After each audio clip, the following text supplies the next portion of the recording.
Gambar pribadi, episode 26, Pewaris Pengobatan. Nak, kamu benar-benar berbakat, Qin Guowei mencibir. Batu giok kasar yang baru saja dibeli seharga 100 juta koin Huaxia, berani berbalik dan meledakkannya hingga 1 miliar. Apakah menurutmu kakek dan aku bodoh? Ye Bufan berkata, kenapa, kamu tidak percaya? Qin Guowei berkata, saya percaya Anda, hantu berkepala besar, dan saya bodoh jika saya mempercayainya. Ye Bufan memandang Qin Dongliang lagi, orang tua, apakah kamu tidak percaya? Qin Dongliang menggelengkan kepalanya, anak muda, saya tidak dapat menemukan alasan untuk mempercayai Anda. Ya, aku tidak akan menjual batu kasar ini sekaligus. Ye Bufan mengambil cek senilai 300 juta koin Huaxia dan menyerahkannya kepada Qin cucu. Kamu dapat mengambil kembali uangnya. Qin Guowei berkata dengan bangga, saya telah melihat melalui penipuan, sekarang Anda ingin menyingkirkan kotoran. Bukan, izinkan saya memberitahu Anda, sudah terlambat. Anda adalah penipuan komersial, Anda adalah korupsi komersial. Sekarang saya akan memanggil polisi dan mengirim kalian berdua ke penjara bersama. Jumlah penipuan 200 juta koin Huaxia sudah cukup bagi Anda untuk menghabiskan waktu di penjara. Setelah selesai berbicara, dia berkata kepada Qin Dongliang, kakek, ayo panggil polisi. Itu terkait dengan Qin cucu, dia tidak memiliki kendali atas masalah semacam ini, dan pada akhirnya dia harus meminta lelaki tua itu untuk membuat keputusan. Saat dia berbicara, kebanggaan di wajahnya menjadi semakin kuat.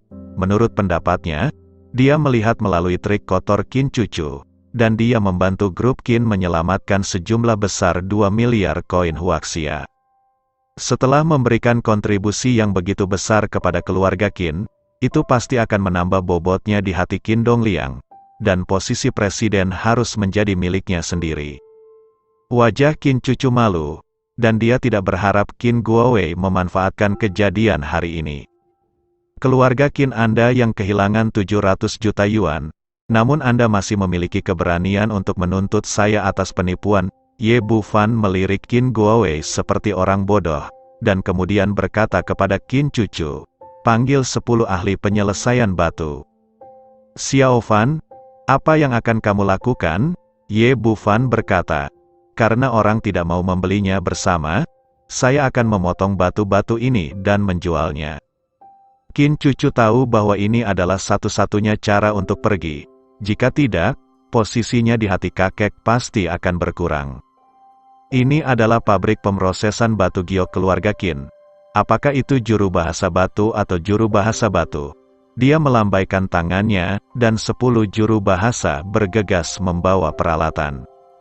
Qin Guowei mencibir dan berkata, bluff, izinkan saya memberitahu Anda, kakek saya telah berkecimpung di industri batu giok sejak dia berusia 10 tahun. Dan grup Qin juga memulai dari industri batu giok. Sangat tidak mungkin untuk menipu kakek saya tentang batu giok. Karena lelaki tua itu berpengetahuan luas, mudah ditangani. Aku khawatir aku akan menjadi tongkat sepertimu. Ye Bufan meminta Qin cucu untuk membuka gudang, dan kemudian berkata kepada 10 ahli pembersih batu, semuanya, biarkan aku melepaskan semua batu ini. Melihat bahwa dia percaya diri, Qin Dongliang tidak mengatakan apa-apa, tetapi menarik kursi dan duduk di sampingnya dengan penuh minat, ingin melihat apa yang bisa didapat pemuda ini dari batu. Segera, mata gergaji pemecah batu beterbangan, suara pemotongan batu terdengar, dan serpihan batu terciprat kemana-mana.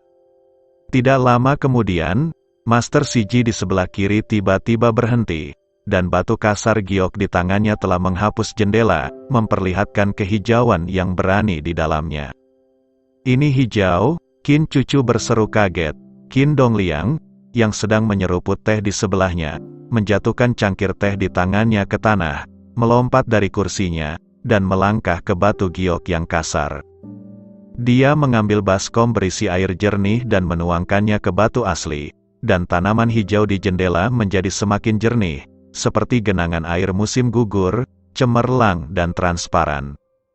Kaisar Kaca Hijau ini Kaisar Kaca Hijau, tangan Qin Dongliang bergetar karena kegembiraan. Orang tua, saya telah berkecimpung di industri batu giok sepanjang hidup saya, dan saya belum pernah melihat Kaisar Kaca Hijau sebagus ini. Setelah dia selesai berbicara, dia mendorong guru Jieshi pergi, dan secara pribadi mengoperasikan pemecah batu untuk memoles batu giok yang kasar secara perlahan. Di tengah jeritan yang menusuk, mantel batu di luar batu kasar itu perlahan-lahan terhapus, dan sepotong batu giok hijau kekaisaran seukuran bola voli muncul di depan semua orang. Qin Cucu menuangkan baskom berisi air jernih ke atasnya, dan giok hijau kaisar segera mengungkapkan warna aslinya.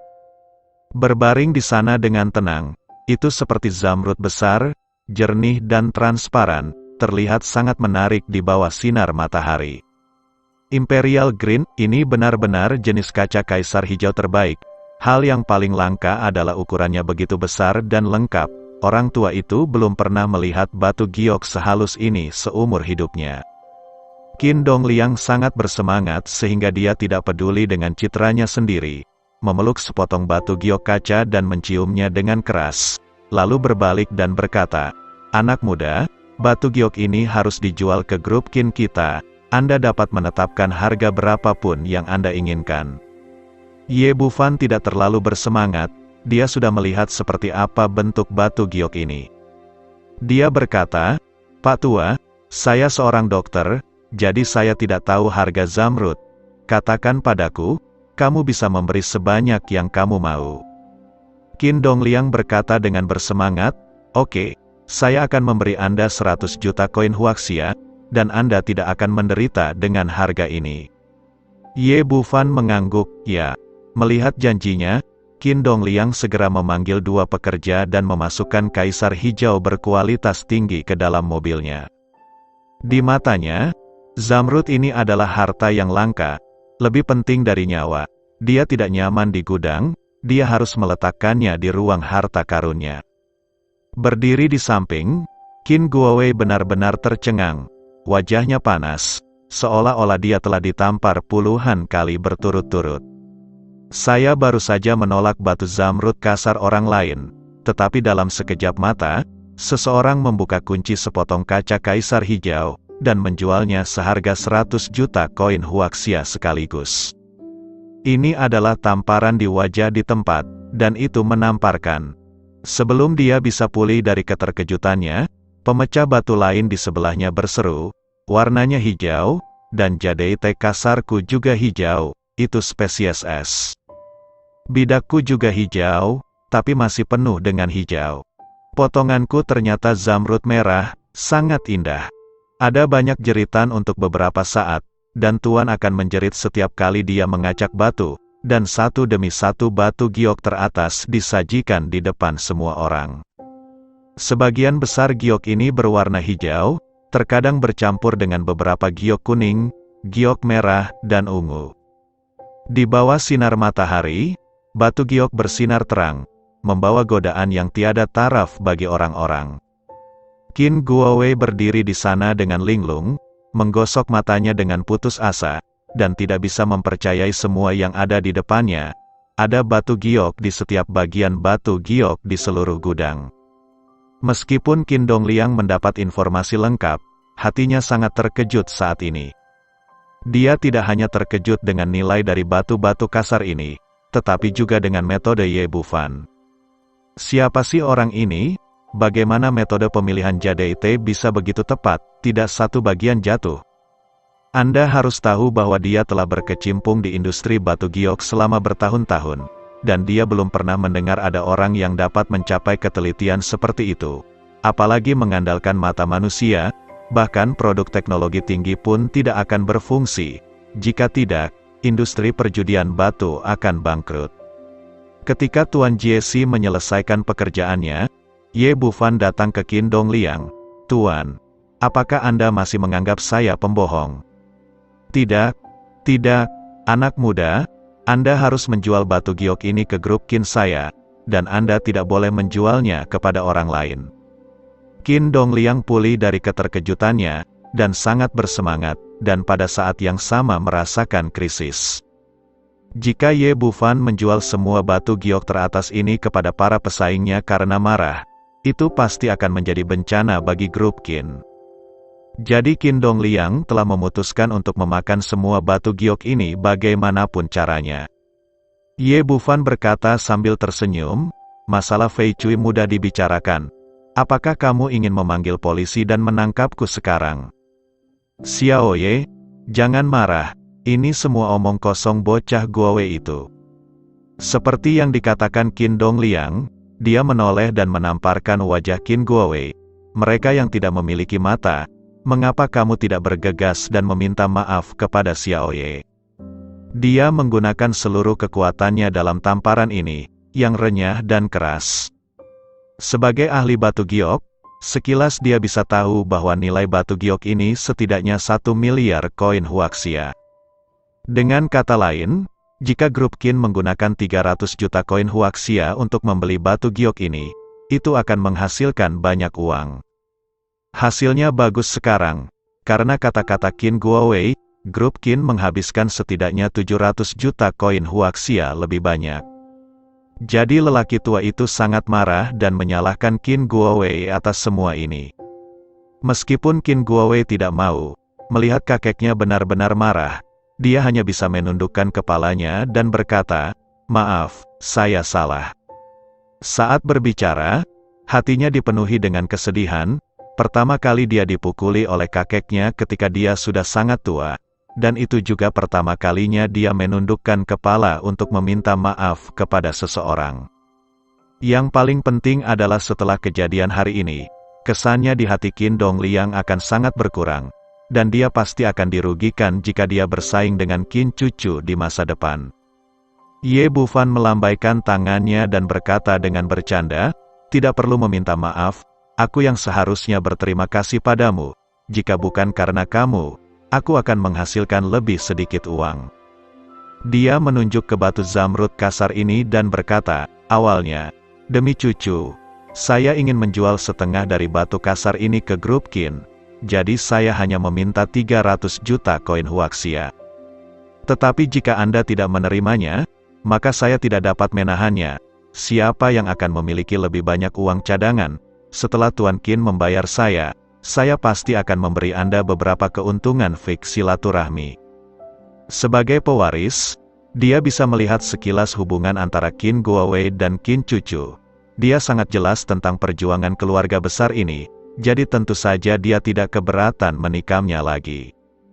Benar saja, setelah mendengarkannya, Qin Dongliang menatap Qin Guowei dengan lebih marah. Ye Bufan berkata kepada Tuan Qin lagi, "Saya dapat berjanji kepada Anda bahwa saya akan menjual semua batu giok ini ke grup Qin. Anda dapat memperkirakan harganya sekarang." Anak muda, jangan khawatir. Harga yang diberikan lelaki tua itu kepadamu benar-benar adil. Qin Dongliang melakukan apa yang dia katakan, bahkan penilai harta tidak berguna, dan dia mengambil sebuah buku kecil untuk memperkirakan nilai setiap batu giok. Dia takut Ye Bufan tidak puas dan mengambil batu kasar ini dan tidak menjualnya ke grup Qin, jadi harga yang dia tawarkan tidak lebih rendah dari harga pasar. Sekitar 10 menit kemudian, dia memberikan harga akhir, yaitu total 1,25 miliar. Ketika dia mengatakan angka ini, lelaki tua itu merasakan sakit di hatinya. Jika mengikuti harga sebelumnya, semua 300 juta koin huaxia akan ada di sakunya. Sekarang tiba-tiba harganya 950 juta ekstra, yang semuanya adalah uang nyata dari Qin Group. Memikirkan hal ini, dia menatap Qin Guowei dengan keras. Jika hal yang mengganggu ini tidak membuat masalah, uang itu bisa dihemat. Ini juga membuatnya semakin mengagumi Qin Cucu. Cucunya tidak hanya memiliki bakat luar biasa dalam bisnis, tetapi juga memiliki visi yang baik, sehingga dia dapat berteman seperti Ye Bufan. Dan dia dapat melihat bahwa hubungan antara cucunya dan pemuda ini tidak sederhana. Jika dia dapat menjadikan pihak lain sebagai menantunya, itu pasti akan menjadi berita bagus untuk perhiasan Qin. Setelah menyelesaikan perhitungan, Qin Cucu berkata, "Kakek, grup ini hanya memiliki likuiditas 500 juta baru-baru ini, bukan 1,25 miliar sama sekali. Qin Dongliang memelototi Qin Guowei lagi, dan kemudian berkata dengan senyum di wajahnya, "Xiaoye, apakah menurutmu ini akan berhasil? Baru-baru ini, likuiditas grup sedikit ketat. Kami akan membayarmu 500 juta dulu, dan menunggu dana dalam beberapa hari. Setelah reflow, isi sisanya."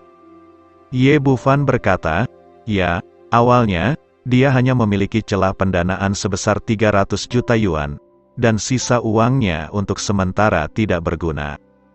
Qin Cucu menyerahkan cek yang baru saja ditarik ke Ye Bufan, dan kemudian membuat cek senilai 200 juta koin huaxia. "Xiaoye, tidak apa-apa di sini, ayo kembali dulu." Qin Dongliang menyapa Ye Bufan dengan riang, wajahnya langsung berubah ketika dia berbalik, dan dia berkata dengan marah kepada Qin Guowei, "Kamu sialan, aku akan menyelesaikan skor denganmu kapan aku kembali." Setelah berbicara, keduanya masuk ke mobil dan pergi dari sini dengan tergesa-gesa. Setelah mereka pergi, Qin Cucu tertawa terbahak-bahak hingga cabang-cabangnya bergetar. Dadanya yang montok naik turun. Perasaan bergejolak membuat Ye Bufan pusing untuk beberapa saat. Dia berkata, "Ada apa? Apakah kamu sangat bahagia?" "Senang, tentu saja aku senang. Sepupu biasanya mengandalkan bantuan kakek dan nenek, dan kadang-kadang mencari masalah untukku. Hari ini kamu membantuku melampiaskan amarahku. Dilakukan dengan baik, saya akan menghadiahi Anda dengan satu." Setelah Qin Cucu selesai berbicara, dia mencium pipi Ye Bufan. Ye Bufan menyentuh pipi yang dicium dan tersenyum. "Sepupumu benar, dia benar-benar gadis yang ekstrovert. Aku baru saja mengambil begitu banyak uang dari grup Qinmu, dan kamu menghadiahiku. Itulah yang pantas Anda dapatkan." Qin Cucu berkata, "Saya ingin bertanya kepada Anda, karena Anda sudah tahu bahwa batu-batu kasar ini bernilai sangat banyak, mengapa Anda menjualnya kepada saya dengan harga serendah itu?" Ye Bufan tersenyum dan berkata, "Saya tidak mengatakan itu, sisanya untuk Anda.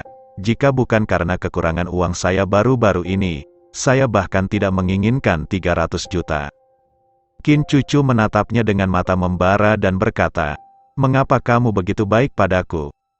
Ye Bufan berkata, "Bukankah kamu sangat baik padaku? Kamu baru saja membebankan begitu banyak tagihan telepon kepadaku, dan aku tidak perlu khawatir tentang tunggakan ponselku selama sisa hidupku." Qin Cucu meraih tangannya dan berkata, "Lalu kita bertiga, yang mana yang kamu suka?" Meskipun Ye Bufan adalah seorang pewaris, dia tahu segalanya tentang kedokteran dan seni bela diri, bahkan piano, catur, kaligrafi dan lukisan. Satu-satunya hal yang dia tidak tahu adalah bagaimana menghadapi emosinya. Jadi di hadapan ketiga gadis itu, penanganannya berantakan. Tepat ketika dia tidak tahu bagaimana menjawab, ponsel di sakunya tiba-tiba berdering, dan Han Shuai yang menelepon. "Ah, aku akan menjawab telepon." Saat dia berbicara, dia menekan tombol jawab, mengobrol dengan Han Shuai sebentar, lalu menutup telepon. Saya pikir masalah ini sudah selesai, tetapi menemukan bahwa Qin Cucu sedang melihat layar ponselnya dengan mata terbakar. Qin Cucu mengambil ponselnya, melihat ke layar dan berkata, "Saya tidak menyangka bahwa He Shuang sangat tidak terduga." Wajah Ye Bufan penuh dengan rasa malu. Pada saat ini, layarnya menyala, dan digantikan oleh Gu Qingcheng. Qin Cucu berkata, "Mengapa hanya ada foto mereka berdua di telepon, tapi bukan milikku?" Ye Bufan berkata, "Ini, kamu juga tidak memberikannya kepadaku. Aku akan mengirimimu satu sekarang, dan aku tidak bisa kalah dari mereka berdua." Setelah Qin Cucu selesai berbicara, dia mengirim foto ke ponselnya, mengaturnya sebagai layar desktop, dan kemudian mengirimkannya kembali. Ye Bufan mengambil telepon dan meliriknya. Tiba-tiba hidung dan mulutnya menjadi panas, dan pembuluh darahnya membengkak. Yang dikirim Qin Cucu bukanlah baju renang, tapi foto setelah keluar dari bak mandi, dengan rambut panjang basah menggantung di bahunya, gigi putih menggigit bibir merahnya, dan mata kabur. Meskipun foto itu hanya memperlihatkan bagian atas dada, itu membangkitkan lamunan yang tak terbatas dan mengungkapkan godaan yang tak ada habisnya. Qin Cucu jelas sangat puas dengan reaksi Ye Bufan, dan berkata dengan suara lelah, "Bagaimana? Apakah foto kamar pribadiku cantik?" "Cantik, cantik." Ye Bufan tidak menyangka bahwa Qin Cucu, yang biasanya terlihat mewah dan megah, akan memiliki foto rumah pribadinya yang begitu menggoda. "Lalu bagaimana kalau kamu menemaniku hari ini?" Qin Cucu bersandar padanya, menghembuskan napas seperti biru dan berkata.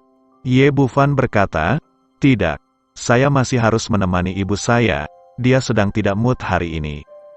"Ada apa dengan Bibi?" Ye Bufan menceritakan kisah Ouyang Hui dari awal hingga akhir, dan kemudian berkata, "Setelah kejadian itu, suasana hati ibuku sangat sedih." Qin Cucu berkata, "Kenapa ada orang jahat di dunia ini, mereka pantas mati." Ye Bufan berkata, "Memang, ibu dan anak mereka pantas mendapatkan apa yang pantas mereka terima. Tetapi bagaimanapun juga, Ouyang Hui juga saudara kandung ibu saya, dan ibu saya sangat baik, tidak ada garis bawah untuk kebaikan." Meskipun dia tidak mengatakannya, saya dapat melihat bahwa dia masih sedikit menyalahkan dirinya sendiri untuk masalah ini, jadi suasana hatinya sedang buruk. Qin Cucu tertawa dan berkata, "Kalau begitu aku akan pergi bersamamu untuk menemani Bibi. Wanita tahu bagaimana menghibur wanita dengan lebih baik. Bibi akan merasa senang saat melihatku."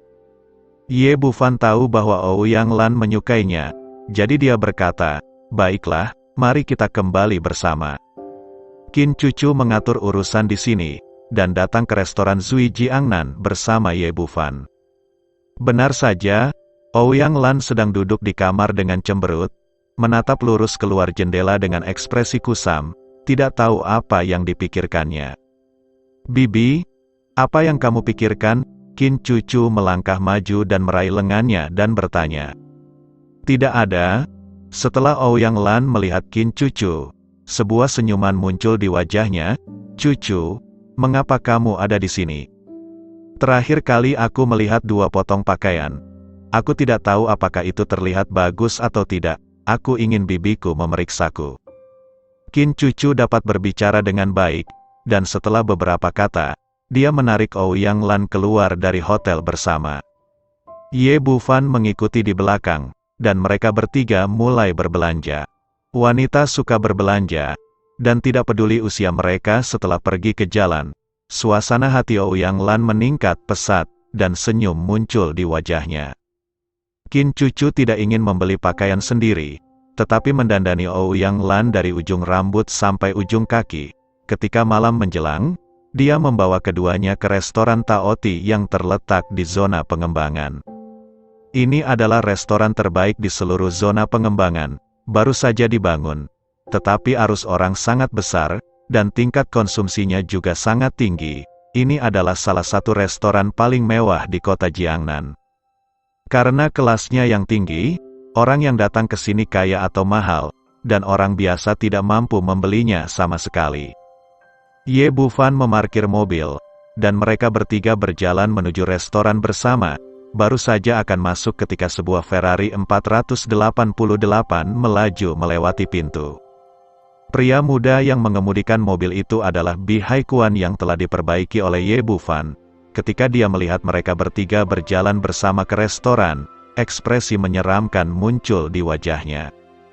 Dia memarkir mobilnya di pinggir jalan, mengeluarkan ponselnya dan menghubungi nomor Qian Gui. Di lantai atas di kantor manajer umum, Qian Gui telah menggoda sekretaris dengan memeluknya. Ketika dia melihat panggilan telepon Bi Haikuan, dia segera mendorong sekretaris itu ke samping dan menekan tombol jawab. "Kakak Haikuan, kenapa kamu ingat menelepon kakakku? Datang untuk minum ketika kamu punya waktu." Dia dan Bi Haikuan awalnya berteman baik, dan banyak bisnis publisitas restoran dilakukan oleh Xingyao Media, jadi nada bicara mereka sangat sopan. Bi Haikuan berkata, "Kakak Qian, kakak ingin kamu membantuku." Qian Gui menepuk dadanya dan berkata dengan sangat benar, "Jika kamu memiliki sesuatu untuk dikatakan, katakan saja, urusanmu adalah urusanku.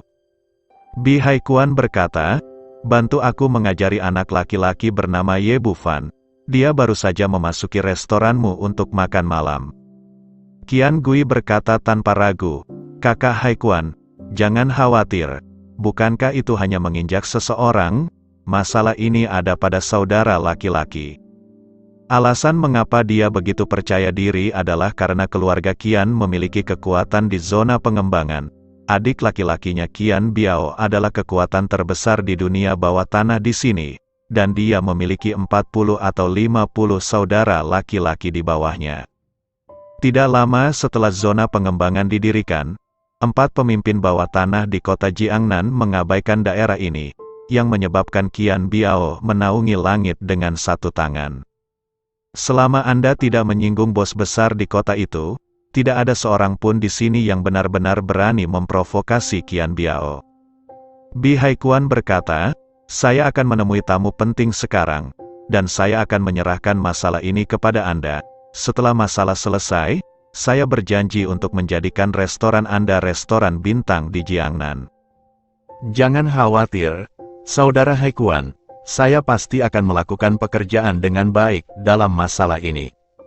Mendengar janji Bi Haikuan, Qian Gui sangat senang. Dia berpikir sejenak dan melambai kepada seorang pelayan, dan menyuruhnya turun. Kemudian dia mengeluarkan ponselnya dan menghubungi nomor Qian Biao, menyuruhnya untuk bersiap terlebih dahulu. Di sisi restoran, 3 orang sedang duduk di sebuah kamar pribadi. Ouyang Lan berkata, Cucu, keluarga kita sendiri memiliki restoran, mengapa datang ke sini untuk makan malam? Qin Cucu berkata, tidak peduli seberapa enak koki saya akan selalu bosan. Ini adalah restoran yang baru dibuka, dan beberapa hidangan spesial sangat enak. Dia tahu betul bahwa dibandingkan dengan He Shuang dan Gu Qincheng, dia tidak memiliki banyak keuntungan, dan Ye Bufan adalah anak yang berbakti. Selama dia membuat Ouyang Lan bahagia, orang yang disukainya tentu saja akan bahagia juga. Saat ini, pelayan membawakan menu, dan Qin Cucu menyerahkannya langsung kepada Ye Bufan. Dia tahu bahwa jika Ouyang Lan melihat harga hidangan 3 hingga 4 digit, dia pasti akan enggan memesan satu hidangan pun. Xiao Fan, lihat apa yang bibi suka makan. Mengetahui niatnya, Ye Bufan mengambil menu dan melihatnya dengan hati-hati, mencoba memilih beberapa hidangan yang disukai ibunya dan belum pernah dimakan sebelumnya. Pada saat ini, ponsel lama Ouyang Lan berdering. Dia melihat nomor teleponnya, ekspresinya sedikit berubah, dan dia berkata kepada mereka berdua, kalian berdua pesan dulu, dan aku akan keluar untuk menjawab telepon.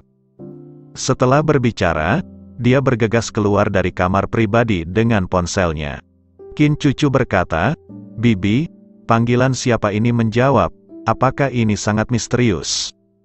Ye Bufan berkata, siapa lagi itu? Ouyang Hui sudah mati.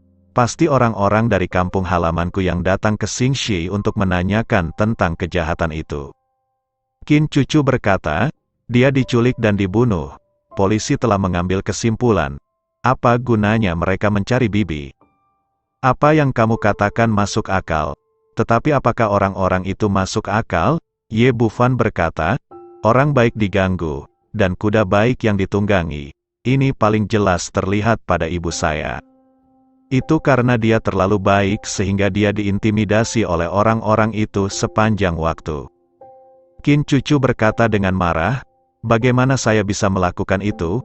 Saya tidak bisa membiarkan bibi marah dengan serigala bermata putih itu. Ye Bufan berkata, jangan khawatir, sekarang aku di sini, tidak ada yang bisa menggertak ibuku lagi. Ouyang Lan buru-buru keluar ruangan, menemukan sudut yang sunyi dan menekan tombol jawab. Segera setelah panggilan tersambung, saya mendengar teriakan kasar dari sisi lain, Ouyang Lan, apakah kamu sedang marah sekarang? Menjawab telepon sangat lambat. Xiao De, tidak nyaman bagiku untuk menjawab telepon sekarang, jadi sudah penuh. Tebakan Ye Bufan benar, kakak laki-laki Ouyang Lan dan pamannya Ouyang De yang menelepon. Ouyang De berkata dengan sinis, Ini sangat berbeda sekarang karena saya punya uang, tidak nyaman untuk terhubung ke telepon. Ouyang Lan berkata, Xiao De, mengapa kamu berbicara dengan saudara perempuanku? Xiao Fan baru saja bersama pacarnya. Ouyang De berkata, ada apa? Jangan bilang kamu kaya sekarang. Apakah aku harus membuat draft sebelum berbicara denganmu? Apa hubungannya ini dengan apakah kamu punya uang atau tidak? Ouyang Lan berkata, Xiao De, apakah ada yang bisa kamu lakukan di telepon? Ouyang De berkata tanpa basa-basi, kamu tidak tahu apa, adik perempuanku pergi menemuimu, kakak perempuan tertua, tetapi dia meninggal di rumahmu. Bukankah seharusnya kamu memberi penjelasan kepada semua orang?